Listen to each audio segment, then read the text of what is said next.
Welcome into Steelers Talk. I'm your host, Jack Sperry. Today, I'm going to explain why the Pittsburgh Steelers need to extend TJ Watt to a multi-year contract extension this offseason. And if they need to pay top of market money to do it, I'm perfectly fine doing just that. Before we get into it today, go down there and below this video and click that thumbs up icon and like today's show. If you want TJ Watt to be extended this offseason and to be locked up to be a Pittsburgh Steeler for life, spam that thumbs up icon and get today's show started on the right foot. All right, now let's start with my take on this, guys. And my thesis statement on today's show is that the Pittsburgh Steelers should pay TJ Watt what he wants, all right? As long as it's not like something ridiculous like $50 million or like $47 million, and I don't think he's asking for that. I think he's asking for slightly more than what Myles Garrett got, which was $40 million per season. I would pay him that if I were the Pittsburgh Steelers this offseason. And let's just start today's video and my argument for that by acknowledging a truth, okay? There just isn't a more valuable defensive player in all of football or on the Steelers than TJ Watt since he came into the league in 2017. And I'm going to show you a bunch of numbers today that prove that fact. But listen, man, we can look at his individual numbers. We can look at his impact on the Steelers defense when he's playing versus when he's not playing or when he's injured. We'll start with the individual dominance. All right, since entering the league in 2017, 108 sacks for Mr. TJ Watt. There's only two players since 2017 that have reached the 100 sack mark, and it is him and Myles Garrett, the guy that just got $40 million per season. So is it any wonder why he wants to get paid the same amount when he's had more sacks than Garrett during the same kind of time period in the National Football League? And honestly, guys, nobody else comes close. Not Aaron Donald, who's been out of the league here for a little bit now, Danielle Hunter, Chris Jones. Watt and Garrett blow the rest of the group out of the water. So TJ is an elite sack artist. That's number one. Number two is he's a great run defender as well, and he brings people down behind the line of scrimmage. He has 126 tackles for loss since he was drafted in 2017. That is once again first in the National Football League since he entered the league. You take a look at the rankings here. 126 for him, and then you got Aaron Donald, who's like unbelievable at 119. Obviously, per season, Donald probably had TJ beat. But the fact that TJ Watt is first in this category as well shows that he is a highly impactful run defender as well. And then where I actually think Watt is the most valuable, the sacks are great, the TFLs are great, but we all know that the most valuable defensive play that defense can have is to turn the football over. And TJ Watt, there's no defensive player in the league that has turned the football over more than TJ Watt. First, you look at the forced fumbles. 33 forced fumbles since he came into the league in 2017. By the way, 11 and a half of those came just last season, all right? This is easily first in the National Football League. I mean, he's blowing everybody else out of the water. 33, number one, TJ Watt. The next highest is Khalil Mack, and then the next highest is 20. All right, and these two guys aren't even in the league anymore. All right, TJ Watt is blowing everybody out of the water. So it's one thing to be consistently at the top of the league in sacks. It's one thing to consistently be at the top of the league in tackles for loss, but he is carrying the Steelers defense from a turnover perspective as well. And then not only does he force fumbles, but he also has interceptions. He has 7 INTs on top of the 33 forced fumbles that he has forced throughout his entire NFL career. So that's 40 total turnovers created by one guy in the Steelers defense since 2017. And if you combine forced fumbles and interceptions, no defensive player has turned the football over than Mr. TJ Watt. And honestly, it's not close. There's a 5 turnover difference between him and Justin Simmons, who is at 35. And then you got a couple guys at 34 here. But a little bit of a note, TJ Watt is at 40, and the next highest defensive lineman on this list is 15th. All right, it's all defensive backs, and TJ is still getting more turnover production than all of the defensive backs are. All right, it's an absolutely incredible production being put up by TJ Watt. Then you take a look at last year's number, just in case you think TJ is falling off a cliff or that he's showing signs of age, or he's still not worth the kind of money that he's asking for. He was still top 10 in sacks last year, even though he finished the year playing on an injured ankle. We'll get to that here in just a moment. He was tied for first in tackles for loss with 40, and then you got 11 and a half forced fumbles. And by the way, 2 of them got taken off the board with penalties last year, so it should have been 13 and a half. And guys, the next highest number in forced fumbles last year from a defensive player was 3.5. TJ had 11 and a half. 8 more than anybody else in the game. I mean, the kind of production and the kind of value that this player brings to the table is astronomical for just one defensive player. All right, and pretty soon here, I'm going to show you the impact that it has on the Steelers defense. But before we get into that, let me know down there in the comments section, would you pay TJ Watt $40+ million per season on his next deal? I know he's getting older, guys, but the production is still there, and it's always been elite. Let me know what you guys think down there in the comments section for today's pinned question. YouTube's going to throw you an ad break here in just a couple of seconds, and when that happens, take advantage of that time. But let me know if you think TJ Watt is worth top of market money.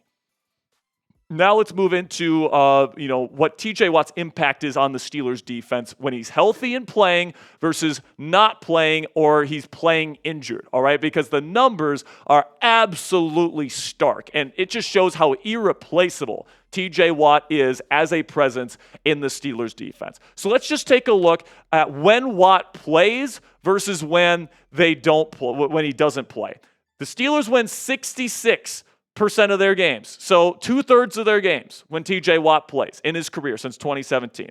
They win less than 10% when he doesn't play. They've only won 1 game in the 11 games he has not played in his entire career when he doesn't play. Just 1, okay? Then you get into the points per game that the Steelers offense scores. With Watt, they score almost a touchdown more per game, and then on defense, they give up about a touchdown less per game. All right, like it's a 14-point swing with 1 player, ladies and gentlemen, okay? Then you look at the sack production. I'll go back there, producer Coop. TJ Watt, when he's on the field, when he's playing, Steelers average 2.78 sacks per game. So that's the entire defense. When he's not on the field, they average just over 1 sack per game. Then you look at the turnovers per game, the turnover production. They get 1.2 turnovers per game when he plays and less than 1, significantly less when he doesn't play. So his impact on the team when he is playing is astronomical to the success of the defense. And then we got to see TJ's impact on the team last year when he got injured in Week 15 versus the Philadelphia Eagles late in that football game. Now, the Steelers lost that game, and the Eagles were the eventual Super Bowl champions, all right? And you were playing on the road. That was a tough game. But I think this was the turning point in the year. A lot of people say Russ was the one that completely collapsed this season. I really believe TJ Watt's injury killed the Steelers' season last year. You take a look at the impact. Before the injury, Steelers were winning, once again, 66% of their games, 2/3 of their games. After he got injured, they didn't win a single game the rest of the way. The points per game for the offense went from 22.4, that's both with Russell Wilson and Justin Fields, by the way, and then the final stretch, they only averaged 14.5 points per game. So once again, it shifts. Then the defense gave up 10 more points a game when TJ was playing injured versus when he was playing healthy. That is astronomical there, ladies and gentlemen. The sacks per game, the defense almost had 1 more sack per game with him on the field versus when he was injured and on the field. And then the turnover production, they had 2.1 turnovers per game before the injury and less than 1 per game after the injury. And if you want to look at another crazy turnover stat here, guys, when TJ Watt was healthy last year, the Pittsburgh Steelers defense in the 15 games where Watt was healthy for most of it, they had multiple turnovers in 13 of 15 games. This is the best turnover defense in football when he was healthy. Then the games following that, the 4 games after the injury, the 3 final regular season games in the playoff game, just one of those games, you had multiple turnovers. And it was the closest one. It was the Cincinnati Bengals game to finish out the regular season. All right, so the fact that TJ Watt has been such a big impact on this defense, you just can't afford to lose him, especially in a year where you are trying to win, guys. And the simple reality is, without TJ Watt on the field, and if you get rid of him, if you trade him, the defense is going to crumble. All right, it happened last year. It's happened every time that he has been taken out of this defense or has been playing hurt, and that's just the reality of the situation. If you don't believe me, just go look at the numbers that we just showed you. All right, it's absolutely a statistical reality that this guy's the most valuable defensive player in all of football. And if you're trying to win a title this year, like the Steelers claim that they want to, it just doesn't make sense to trade him. It doesn't. If he gives you, I mean, he is the reason why that this team has maintained the level of competitiveness that they have had with the quarterback play that they've had and the offensive play that they've had. I mean, you're winning 9 games a season with like bottom 5 offensive play. Why is that? Well, it might be because you have one player getting 40 interceptions and forced fumbles for you. Like, that might be part of the reason, right, guys? So if you can add a good offense along with TJ Watt, a healthy TJ Watt, and a really good defense around him, which he has, it's the most expensive defense in all of football, this team has a chance to be super, super good if he can stay healthy, guys, plain and simply. Now, in terms of the money, I understand that $40+ million per season is a lot. But that's what Myles Garrett got this year, and that's where the market is at. And I think that we have established today that TJ Watt is an even more valuable player than Myles Garrett is. So if you're TJ Watt and you feel like you're a more valuable player than Myles Garrett, which we have discussed today and we have acknowledged today, I understand why he wants, the same amount or more than what Myles got this offseason. If that's what he wants, I am paying up. If I am trying to win a Super Bowl for Cam Hayward before he retires in the next 2 years, I want TJ Watt on my team, point blank, period. If he wants to be the highest paid edge rusher in football, even at 30 years old, he is worth that to me. So before we kind of wrap up today's show, make sure you guys click that thumbs up icon if you haven't already. If you think TJ Watt is the best defensive player in the world, there's a case to be made he's the best football player in the world at his position with the way that he just dominates the football game. But let me know what you guys think down there in the comments section, and make sure you click that thumbs up icon if you haven't already, if you think Watt is the best in the world. Now, before I go here, I do want to give some names of some other veteran Steelers players that could get extensions this offseason. Isaac Seumalo, guard. I think he's got a chance to potentially get an extension. The Steelers really like him. They didn't really draft a potential replacement down the road for him. So I could see him maybe getting a year or, at the very most 2-year extension for him to return to the Steelers in future seasons. Jaylen Warren, running back. I know the Steelers really like him, but he's just on the RFA tender right now. We'll see if they can strike a deal if they really want him here in the long run. He's going to have to sign for the right dollar amount, though. Deshaun Elliott is going to be a future free agent here coming up, and I know the Steelers really like him. He's a great open field tackler, made some really great plays for this team last year, and he's very versatile, can move all around the formation as well. So I could see him getting kind of a shorter-term deal extension as well. Then you got Miles Killebrew, where this is only one where if it's a really low amount, but the Steelers have done this before where they will bring back and they will extend these types of players, and Killebrew is awesome, man. Like, he has more blocked punts